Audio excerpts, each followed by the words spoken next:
Fala aí, pessoal, tudo bem com vocês? Olha, tá tendo uma discussão, na verdade já aconteceu no ano passado, que era sobre a questão da tributação dos fundos imobiliários. E essa informação, ele tinha sido barrada, né? Teve um veto ali do presidente nessa tributação ali. E aí ele continua, obviamente, faz parte da reforma tributária. E foi lançado uma MP em junho desse ano, falando sobre essa questão da tributação, tá? Eu vou trazer aqui as informações para vocês, até na análise aqui da XP, né? Que é uma análise interessante aqui para trazer para vocês. Aqui no próprio site deles aqui da XP, que é justamente falando sobre se os fundos imobiliários eles serão taxados, né? E aí vejam nossa análise da nova MP. Os impactos da MP de número 1303/2025, tá? Nos fundos listados, incluindo fundos imobiliários, FIAGROS, FIINFRAS e FIPIES, tá? Então vamos lá, o que há de novo, beleza? Bom, tô lendo aqui na íntegra o que eles colocaram, deixa eu até dar um zoom aqui para vocês também conseguirem ir lendo na íntegra, que aí vocês vão vendo aqui as informações, beleza? Então vamos lá. O que há de novo? O governo federal publicou nesta semana, na semana lá que foi lançada, em junho de 2025, 24/6, tá? Na semana ali de 24, que apresenta um conjunto de medidas alternativas de arrecadação para compensar o recuo na elevação do imposto sobre operações financeiras. Aquela questão do IOF que rolou aí, beleza? Que agora tem taxação e tudo mais, né? O IOF está sendo aplicado aí para várias coisas. Anunciado no fim de maio. Esse, inclusive, teve um problema lá, um embate, inclusive, com a Câmara Legislativa e foi para o STF com recurso do governo federal. E aí o STF entendeu que não era inconstitucional e foi aplicado de todo jeito. A MP, que ainda precisa ser discutida e aprovada no Congresso Nacional, traz uma série de medidas que impactam diretamente a tributação de diversos instrumentos financeiros. Entre elas está o fim da isenção do imposto de renda para novas emissões de títulos que até então eram isentos, como LCIs, LCAs, isso que é a letra de crédito imobiliário, LCIs, LCAs, CRIs, CRAs, debêntures incentivadas, entre outros, além de aplicação de uma alíquota uniforme de 17,5% para os demais títulos de renda fixa, beleza? Isso aqui, só para vocês entenderem, hoje a gente tem uma tabela de renda fixa, que se você tira o seu investimento até 6 meses, 22,5% que você paga. Se é mais de 6 meses até um ano, 20% que você paga. Depois 17,5% e depois 15%, ou seja, no menor de todos, no IR, você poderia ali tomar 15% de alíquota, né, de imposto que você precisaria pagar. Mas isso aí é só para quem fica com os investimentos há mais de 5 anos, beleza? Não é a maioria dos cenários, mas para players grandes, como os fundos imobiliários e tudo mais, eles seguem esse formato aí, beleza? Então a ideia deles agora não vai ter mais 22,5%, nem 20%, nem 15%, vai ser só 17,5%. Então a todo momento é 17,5%. Tirou 17,5%, ficou um ano 17,5% e por aí vai, beleza? É bom para quem tira o dinheiro antes, né, do que ficar muito tempo, porque você acaba já tendo essa alíquota de 17,5%, é bem melhor do que os 22,5% ou os 20%, mas é ruim para quem tinha aqueles investimentos que passavam muito tempo ali e pegavam a 15%, beleza? Acaba sendo um pouquinho ruim para esses aí. A regra também afeta as classes de fundos listados, como fundos imobiliários, FIAGROS, FIINFRAS, FIPIES, né? E aqui eles vão explicar o que muda.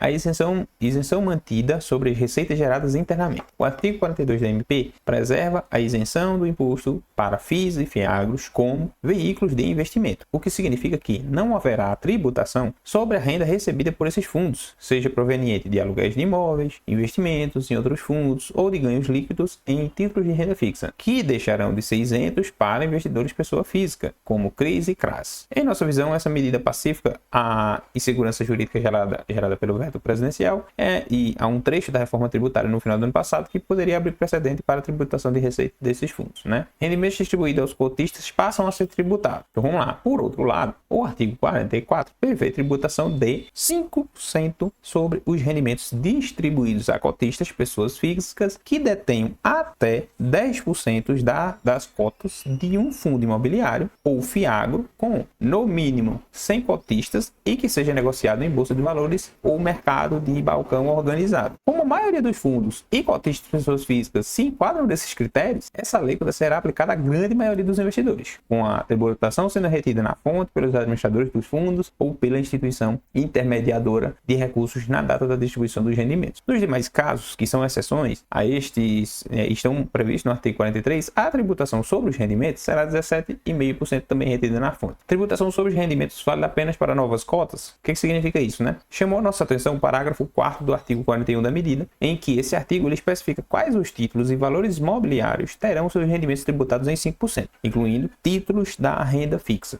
até então isentos. Contudo, o parágrafo 4º esclarece que as condições do artigo não se aplicam aos títulos e valores imobiliários, inclusive cotas de fundos de investimento emitidas e integralizados até 31 de dezembro de 2025, continuarão regidos pelas regras vigentes antes da edição dessa medida provisória, mesmo que alienados posteriormente ao mercado secundário. O que significa isso? Que até 31 de dezembro de 2025, nada ali vai ser taxado. Basicamente é isso. Se você adquiriu cotas até 31 de dezembro de 2025, essas cotas elas não serão taxadas. As taxas só vão acontecer a partir de janeiro de 2026. Então, novas cotas que forem emitidas, né? Enfim, aí a partir dali é que vocês vão, que os investidores vão ter essas tributações ali sendo aplicadas, beleza? E aí eles colocam aqui, né? Com base na redação do parágrafo, concluímos que a tributação sobre rendimentos mencionada é válida apenas para cotas emitidas a partir de 2026, de modo que as cotas atuais de FIIs e FIAGROS manterão seus rendimentos isentos, mesmo que negociadas posteriormente pelos investidores no mercado secundário, beleza? Redução do imposto sobre ganho de capital. Por outro lado, a medida prevê uma pequena redução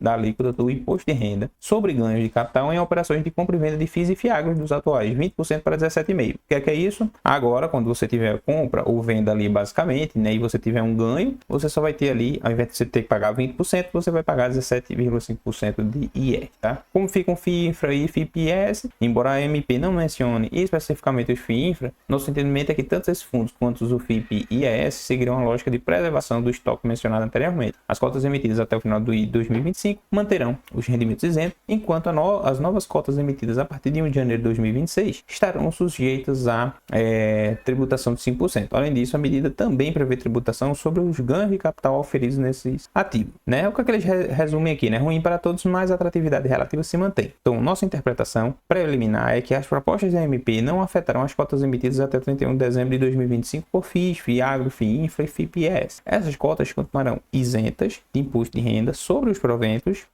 distribuídos às pessoas físicas, mesmo que as novas regras entrem em vigor no próximo ano, o que ainda não está confirmado, porque isso ainda vai passar lá por votação. Como esses fundos são, em suma maioria, de prazo indeterminado, caso a MP seja aprovada como essa, esperamos que os fundos que realizarem novas emissões criem uma nova classe de cotas com um código ou ticker distinto para diferenciar o tratamento tributário de cada uma delas. Embora viável, acreditamos que esse mecanismo aumentaria significativamente a complexidade do mercado. Além disso, como a alíquota de 5% sobre os rendimentos será aplicada apenas às cotas emitidas a partir de 1 de janeiro de 2026, não descartamos uma maior procura por esses fundos a partir de agora, com investidores que estavam adiando suas decisões, antecipando-se ao risco de forte valorização dos preços das cotas atuais devido à eventual diferenciação tributária. Então, o que a XP imagina, né? Que vai haver uma corrida, né? Caso isso venha a ser aprovado, vai haver uma corrida dos investidores, aqueles ali que estavam ali esperando o momento certo para poder entrar, para que eles possam aproveitar essas cotas que não têm tributação até dezembro. Então, todo mundo vai correr ali para aplicar e adquirir suas cotas até dezembro, porque depois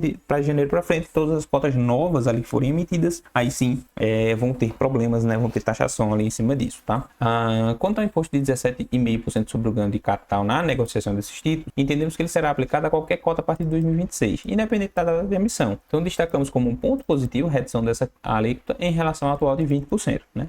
Está diminuindo, então acaba sendo bom para todo mundo. Também avaliamos como correta, dentro do que foi proposto, a manutenção da isenção para fundos imobiliários e FIAGROS sobre investimentos e títulos e valores imobiliários, pois elimina o risco de dupla tributação em fundos que investem em ativos que perderão a isenção para investidores de pessoa física, como FIIs de papel, com CRIs, FIAGROS com CRAS, além de FOFs e hedge funds com cotas de outros FIIs, tá? De modo geral, a proposta é vista como negativa devido aos impactos diretos e indiretos mencionados. Ainda assim, mesmo que aprovada como está, o cenário que consideramos pouco provável, acreditamos que a atratividade relativa aos fundos listados será mantida, pois não apenas esses ativos, mas também suas alternativas sofreriam redução na rentabilidade, beleza? Então eles vão continuar ali sendo atrativos por conta disso. E os próximos passos da MP, né? As medidas provisórias têm vigência imediata e validade inicial de 60 dias, prorrogáveis automaticamente por mais 60, totalizando até 120. No entanto, as novas tributações só entrarão em vigor a partir de 1º de de janeiro de 2026,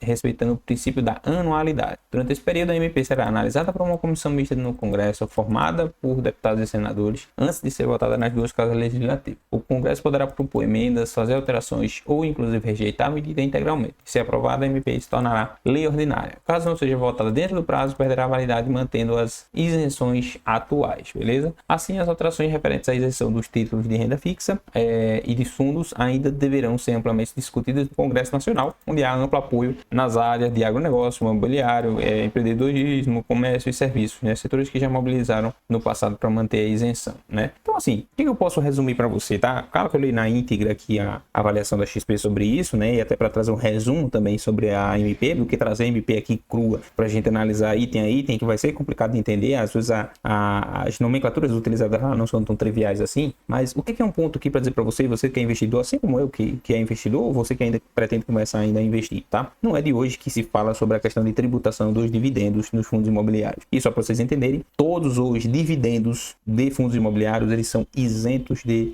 imposto de renda ali pra gente, tá? Então, 95% do que é, além de ter a regra de 95%, né, do lucro ser distribuído aos acionistas, eles são isentos de imposto de renda. Então, você imagina que a gente recebe aqui dos fundos imobiliários algo que não tem um imposto ali incidindo sobre eles ali, beleza? Ele é bem similar ao que acontece com a distribuição de lucro de uma empresa, porque, por exemplo, o lucro de uma empresa, ele também não paga imposto. O lucro de uma empresa, ele também não paga imposto. E o que significa isso? Muitos empresários, eles recebem dinheiro como lucro da empresa. Então, ao invés dele receber, por exemplo, um valor, né, pegar ele pegar a receita, né, uma parte de receita da empresa para ele, ou ele receber um salário grande, a empresa recebe como lucro, né, e essa parte de lucro, como ele é isento, aí sim ele pode usar esse valor sem ter ali imposto incidindo sobre isso, tá? Então isso acaba sendo mais vantajoso porque ele vai tomar menos imposto. É por isso que normalmente quem é rico, ele tem artimanhas, vamos dizer assim, para que ele não pague tanto imposto assim. E a gente que é peão, a gente paga muito mais imposto do que eles, né? Então eles vão fazendo artimanhas ali para poder, né, driblar ali a questão dos impostos, e a gente sofre mesmo porque a gente é mais fácil, né? A gente tem essa influência mais fácil ali, a gente gasta muito com o mercado, por exemplo, né? Vai comprar todos os produtos, tem imposto em cima então a gente paga caro, né? E para uma pessoa que é rica, né, não paga quase nada ali com alimentação, ele não gasta tanto com alimentação ali, e aí também até o dinheiro que ele usa de lucratividade da empresa, né, ou das empresas que ele tem, e aí isso vem tudo isento ali, então para eles acaba sendo bem vantajoso. Então qual que é o ponto aqui importante dizer para vocês? É algo para a gente se preocupar? Ainda não, porque isso aqui não foi aprovado ainda, tá? Então caso venha a ser aprovado, pode ter impacto ali a partir de 2026, vai reduzir ali os dividendos, obviamente, né, porque se antes era isento e agora passa a ter pagamento de imposto, né, ele vai reduzir consideravelmente ali os valores desses fundos imobiliários ali, beleza? Mas tem pontos aqui também que são positivos, como aquela questão da alíquota ali, né, dele fixar em 17,5, que já diminui um pouco, e também tem essas questões de possibilidades aqui de alguns dos fundos imobiliários que eles investem em títulos ali, seja títulos de CRIs e alguns outros, por exemplo, FIAGROS, etc., eles acabavam tendo uma tributação duplicada, porque não tinha essa questão de isenção, e agora eles vão conseguir só ter uma dessas tributações e você não precisa pagar as duas tributações. Então acaba sendo vantajoso ali de certa maneira, tá? Então é isso, os fundos imobiliários por enquanto continuam isentos. Então para você que está investindo mensalmente, continue seus investimentos, tá? E por mais até que seja aprovado, vamos imaginar o pior cenário, que seria uma aprovação de uma MP que possa reduzir ali, né, e aumentar os impostos que a gente vai pagar, não deixa de ser um ótimo investimento, tá? Principalmente quando você comparar com as mudanças que podem acontecer ali com a questão da Selic, né? Porque a Selic começa a sua tendência de baixa, né? Então nem sempre ela vai ficar ali nos 15%, que é um valor muito bom, e aí ela vai começar a cair em algum momento, e quando ela começar a cair, os fundos imobiliários vão ser mais vantajosos ali de você estar com ele investido, etc., do que você estar ali com esses fundos na Selic, que em algum certo período elas vão cair e não vão pagar mais também, beleza? Bom, espero que você tenha gostado do vídeo, se inscreva aqui no canal, bate no sininho para receber nossas notificações e até a próxima.